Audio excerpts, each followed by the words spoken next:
Bonjour ma classe. Okay, take a deep breath and let out a little cheer because this is the last lesson in chapter 2 as far as our videos go.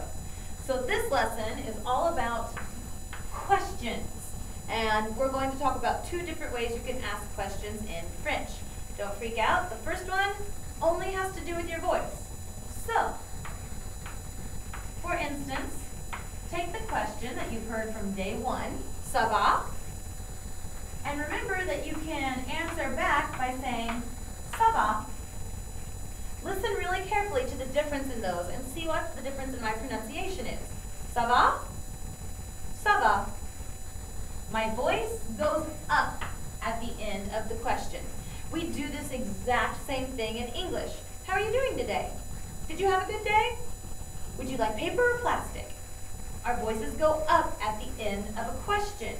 But just like in English, they normally do not whenever we're just saying a sentence. You say, my day is good, paper please.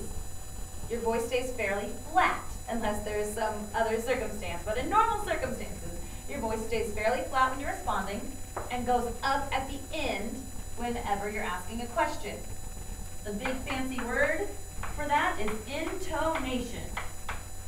You can go impress people with your trivia knowledge here. Intonation.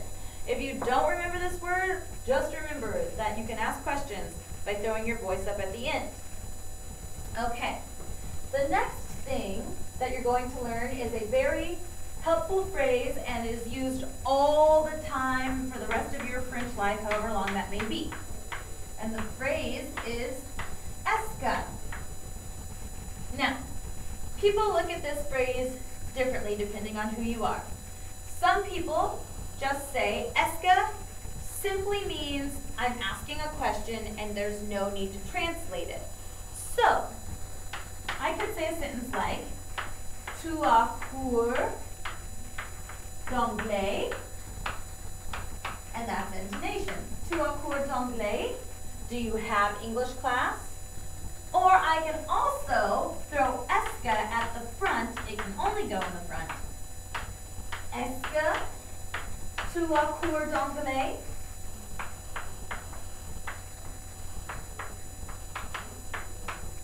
And all that est-ce que means is that I'm asking a question. Now, for some people who really need a word-for-word translation as they're struggling through these beginning chapters, you can think of it as the phrase is it that. It's not a perfect translation, but it helps to get the sense across. Even if you don't use est-ce que in your conversations, you have to be able to recognize it because it is so widely used.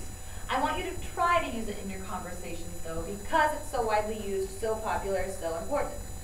So, I could also say something like, I'll get rid of this here. I can say something like, tu es en classe maintenant.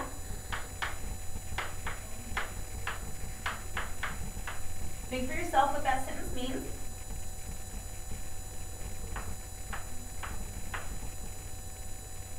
Are you in class now? And now, try writing this same question using the est-ce que rule that you just learned. So you're not changing the meaning of the sentence. You're not taking away any of those original words. You're only adding.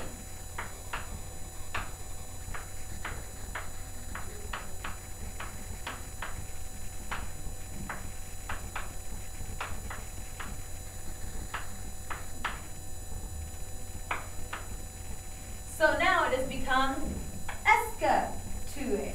Est-ce que tu es en classe maintenant? Our first one, tu es en classe maintenant? Our second one, est-ce que tu es en classe maintenant? They're asking the exact same things, but the only difference is we've thrown est-ce que at the front. I promise it'll make you sound even more French and even more classy as you're trying to get through this class. So as always, let me know if you have any questions. And I will see you next chapter.